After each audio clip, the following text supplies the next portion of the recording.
1992, Pepsi ran a contest in the Philippines that ended up killing 5 people. The contest was called Number Fever, and the idea was simple. Every evening, the news would reveal a winning number. And if you had a Pepsi bottle cap with that number, you won $1,000,000 pesos. Now, $1,000,000 pesos in 1992 was life-changing for the average Filipino. So this contest became very popular. Families would stockpile Pepsi bottle caps in their homes. Many people would root through dumpsters trying to find winning caps. According to Pepsi, half of the country's population was actively participating in the contest. And it was because of this popularity that Pepsi decided to extend the Number Fever for an additional 5 weeks. And this is where things went terribly wrong. You see, throughout the contest, Pepsi was in complete control of how many winners there were. They relied on a computer program to seed 2 winning caps into bottling lids. 2 winning caps meant that there could only be 2 winners, and Pepsi would stay within their budget. But something went wrong after they extended the contest. The computer program glitched, causing some numbers to be mixed up. And on May 25, 1992, at 6 p.m., the Channel 2 Evening News called the winning number 349. And while there were only supposed to be 2 winners, hundreds of thousands of Filipinos began to celebrate. You see, 349 was already designated as a non-winning number, and because of this, bottling plants were free to print that number as much as they wanted. This resulted in over 600,000 349 caps circulating in the Philippines. 349 was such a common cap that many people had more than one. That night, the streets went wild with celebration. They were all rich and could finally stop worrying about money. Hundreds of people rushed to the Pepsi factory with their winning caps. It soon had to be shut down and guarded by police. The company quickly realized that they had messed up big time. Pepsi executives had a meeting in the middle of the night to try and come up with a solution. It would have cost them tens of billions of dollars to honor each winning cap. So instead, they put the blame on the computer and offered 500 pesos for each winning cap.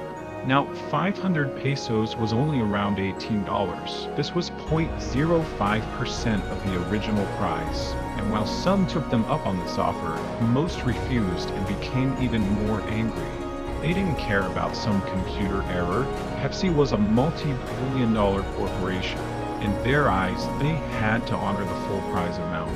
But Pepsi didn't budge, and violent protests and riots broke out, ultimately leaving 5 people dead and dozens injured. 349 winners stormed the Pepsi factories, throwing Molotov cocktails into the windows and bombing Pepsi trucks that drove by. Over the next year, the angry mob took a more organized approach to fight Pepsi. Coalition 349 was a group of winners that took legal action against the company. They elected a local preacher named Del Fierro as their leader. He rounded up over 800 349 winners in an attempt to sue Pepsi for over $400 million. Now, the chaos continued well into 1993, at which point a new twist in the story started circulating. Old newspaper headlines suggested that Pepsi was somehow responsible for bombing their own trucks. These headlines were based on a testimony from a police officer. He alleged that in order to paint Coalition 349 as terrorist and damage their position in court, Pepsi hired mercenaries to infiltrate these groups and cause the riots. More testimonies surfaced of people claiming that Pepsi had paid them to start trouble and cause mayhem. A Pepsi lawyer quickly denied the allegations, and that was basically the end of it. In 1993, the court finally put an arrest warrant out for 9 Pepsi executives. This was a huge win for Coalition 349, but unfortunately, it was one of their only. In the following months, almost all of the civil suits and criminal complaints were tossed out of court. And in 2006, the court officially closed the book on all of the remaining court cases. They found that Pepsi had not been negligent in the Number Fever disaster. When it was all said and done, Pepsi only had to pay one small fine of 150,000 pesos. Many Filipinos who experienced Number Fever are still traumatized to this day. Even mentioning the word Pepsi around certain groups is frowned upon. Pepsi was recently asked for their response to the number fever disaster, and they came out with this statement. These events took place almost 30 years ago, and none of the executives familiar with this program are at PepsiCo anymore. We deeply regret any pain and suffering our mistake caused the people of the Philippines.